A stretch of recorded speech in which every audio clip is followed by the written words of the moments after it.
Habari zenu wa Kenya wenzangu. Hello my fellow Kenyans, I'm Gakonga the coach and the pioneer of Vision Total Football Kenya. Kuna mambo kidogo nataka tuzungumzie. Number one, ninataka kuzungumzia kuhusu ile pesa ambayo iko kwa Ministry of Sports. Yeah? The 12 billion that is resting in the Ministry of Sports. Nimesikia kuwa CS for Sport Echesa amesema kuwa hiyo pesa inaweza kutumika kujenga football academies, yeah? One football academy in every constituency in Kenya. But I have already been saying a lot about this and saying that building football academies at constituency level is not going to help our situation with Kenyan football. It is not going to expose any talent. And this is the truth wa Kenya wenzangu, because imagine a place like Roiro in Kenya. Roiro constituency has 600,000 residents. Now, among those, imagine there are 200,000 children who require to play football, who want to play football. Now, one academy will only cater for no more than 100 football players. So if we have one constituency, only the top of the crop that will be selected, and only them who will go there. So what do we do with the rest? Over 300,000 boys and girls who want to play football. This is why I'm saying we must not use taxpayers' money, the 12 billion, to build academies. These academies in the future, they will become just buildings, derelict building, ghost houses. So this is not the way to go. Football is about system. It's not about buildings. So if we don't have the correct football system, it doesn't matter what sort of buildings we have. They are going to become just useless buildings like the stadiums we have in Kenya. When you talk of a system, like a hospital system, it is not necessarily the building. A good hospital system, people can be treated under trees when there is a good hospital. People can be just coming from their homes, and find a doctor under a tree who can diagnose and treat them and perhaps refer them to referral hospitals. So let us not confuse buildings with health system, and let us not confuse academies with a football system. A system is a total different thing with buildings. So what I'm saying, what we require in Kenya is a proper football system that will give chance to all the boys and girls right down at the village level. Let us not go the way of building one academy in each constituency. That will end up being like the issue of national schools, where not every child can get to a national school. We need to eliminate this idea of academies and associating academies with the success of football. Here in England, there is no single academy built by the government. Why is the football good? Because the football system is good. It caters for all the youths who want to play football. Children from age 6 all the way to 23, they can play football within the system. That is what we need to sort out. So, CS for Sport, Echesa, please don't allow the 12 billion that is resting in the Ministry of Sports to be used to build academy. It is not going to work. Imagine in the future, how is the government going to refurbish, renovate these academies? 250 academies within the country is going to be a big burden for the government, and then it's going to take taxpayers' money to refurbish these academies. So let us not go this way. Let us sort the football system. Let us use Vision Total Football Kenya to sort the football system, because we do not need buildings to have a good football system. Wakenya wenzangu, I have been saying this. Why can't we use the 12 billions to train at least thousands of coaches who are going to coach football at grassroots level? If that's the kind of thing that is being talked, I would be happy about that, because if we have enough grassroots coaches, then we are done, Wakenya wenzangu, and then we sort the management of leagues and clubs along the chain, from the grassroots, from the village level all the way to the national team. If we can sort that with the coaches, with the football system, with the management, with the league system, then Wakenya, we are done. And then the referees who are going to be refereeing all these games. I said before, I have done my calculation, and right now we require 30,000 referees to referee football at grassroots level. Those are 30,000 jobs that can be created within a year. We require a minimum of 60,000 coaches, yeah, to coach football at the grassroots level. If we can sort all that, the talents will emerge from all corners, yeah, in our country. The talents are going to emerge, and our national team is going to benefit from this. Now, I want to mention the issue of FKF, where they are saying that they are going to use the money from FIFA. All the money that FIFA is channeling into FKF, they are going to use the money to build accommodation for our national teams, say like the under 23, the senior team, the under 15, so that when they are within the camp and training, they are not going to stay in hotels. They are going to stay in this accommodation that FKF is going to build within the Goal Project. Yeah, Goal Project is a project of FIFA, yeah, to make sure that the national teams are looked after and they have somewhere to stay and somewhere to train. So it is a Goal Project. So FKF want to use the money from FIFA to build accommodation. But Wakenya wenzangu, is the accommodation for our national team a priority? Our national teams.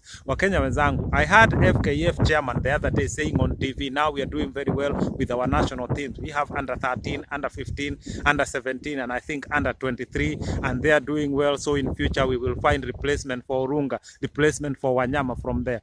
But I want to raise this question. I want FKF chairman to answer me this question. Youth studies have been done. Researches have been done. Yeah? Talent or ability in youths emerge at different stages. So for those who are scouted when they were 13, and I know to scout these 13-year-olds, yeah, FKF had to watch over 140 schools playing football to pick this team, the under 13 and the under 15. Now, those who are left behind is my concern. What are we doing about them so that they can continue to play football? Okay, a team was selected, 13-year-old and 15-year-old. The entire Kenya, we produced one team, 15-year-old and 13-year-old. How about those we left behind? Because that is my concern. Because by the time these 15-year-olds get to be 20-year-old, maybe only few of them will have maintained the same talent. But those who are left behind, new talents would have emerged.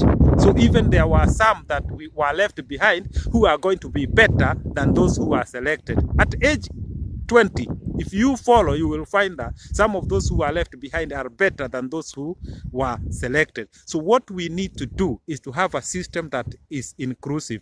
Every child, every girl, every boy should have a right to play football in Kenya and to make it if they have got what it takes. So this is what I'm talking about. So I'm telling FKF, this idea that all they talk about is about the national team on TV, it needs to stop. National team is only 3% of what Kenyan football require. Let me hear other things like the economy of football, how we are going to help the youths or within the villages to play football. Let us take football to the people. Let us not take people to the football, because this is what has been happening. Few boys are scouted around in different places of Kenya, and then they are brought to Nairobi to be located somewhere. I know under 13 are training at a place called Juja Preparatory School. That is one team. The entire Kenya produced one team, which is now being trained at Juja Preparatory School, and expenses are being paid. But those we left behind, we must think about them. Now, in the future, there are not going to be enough football fans because we ignore all sides of football and just take the talents. So the talented ones are going to be playing in empty stadiums in the future. This is why I'm saying a holistic approach is required to change our football, and that is what I have been saying. Vision Total Football Kenya is a holistic approach. Everything is going to change, from the economy, from the system, from the management, transparency, how the money is spent, how the leagues are managed, how the leagues can be increased. We don't have enough leagues in Kenya. So this is my approach, and this is properly documented in Vision Total Football Kenya, which is a vision that I started 5 years ago, a vision that will usher a new era for football in Kenya. Wakenya wenzangu, if I am too critical about FKF, please send me a comment. Let us continue conversating. I want to give FKF benefit of the doubt, but like I keep saying, I hear no vision, I hear no strategy, I hear no goals, I hear nothing that can help our Kenyan football. Yeah, I hear nothing about how FKF makes money for Kenya. All I hear is about how they are going to spend the money from FIFA. Wakenya wenzangu, this kind of story are tiring. How can FKF, for example, like now, even previous years, we did not have this, we had successful national football teams during the times of kina Peter Dow, kina Henry Mutego, Wilberforce Muramba. These people were coming from villages, yeah? By then, we did not have what FKF are claiming to have, 13-year-olds training at Juja Preparatory School. At that time, our Kenya was ranked better than now. So Wakenya wenzangu, what FKF is doing is not what Kenya require to grow our football. We must grow our football entirely, and that includes employment, yeah, employment, economy, youth football, women football, football for people with disability. Let me not even mention this. You know what happened to our amputees team the other day, Wakenya wenzangu. You saw what happened to our women team. They are begging on TV. Our national team, women begging on TV.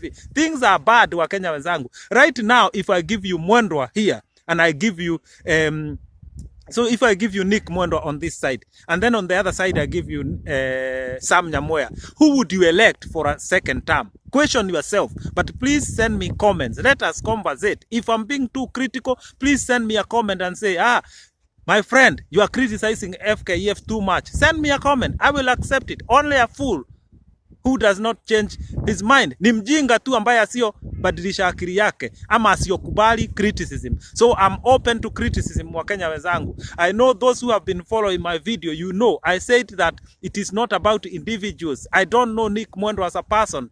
I never knew Sam Nyamoya as a person. All I know is that our football system is not correct. We talk about building academies. We talk about building accommodation for our national team. We talk about buying buses for our national team. We talk about FKF filming games, Kenya Premier League games. These things don't happen anywhere else in the world.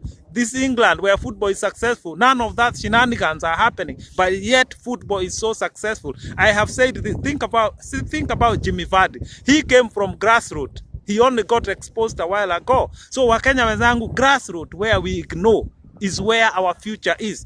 This is why I say to FKF, stop talking about national teams all the time. Talk about something else. We are tired of hearing about national team, how we can improve. National team will naturally improve, yeah, if we do what our grassroots football requires, Wakenya wenzangu. This is going to happen. And by the way, this time around, yeah, we have 24 teams qualifying for the Africa Cup of Nations. If Kenya cannot qualify within the 24 teams, my God, we must stop playing football. Before it was 16. Now it is 24 teams that will